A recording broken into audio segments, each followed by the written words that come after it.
ভোর রাত্রে যখন সাহরি খাইতে উঠবেন, সাহরি খাওয়ার পর ফজরের আজানের আগে আপনি 10 মিনিট 5 মিনিট একটু আল্লাহর কাছে ক্যাবলামুখী হয়ে হাত তুলে রুমের লাইটটা বন্ধ করে একটু আল্লাহর সাথে কথা বলবেন।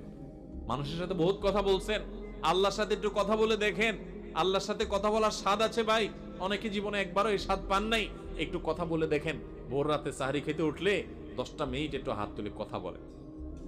কিভাবে কথা বলবেন? কথা বলবেন এইভাবে, ও আল্লাহ, কত গুনাহ আমি করেছি, কত পাপাচার আমি করেছি, মরতে আমার হবে, তোমার কাছে যাওয়া আমার লাগবে আল্লাহ। শয়তানের প্ররোচনা করেছি, এই রমজান মাস তুমি কত মানুষকে মাফ করে দাও।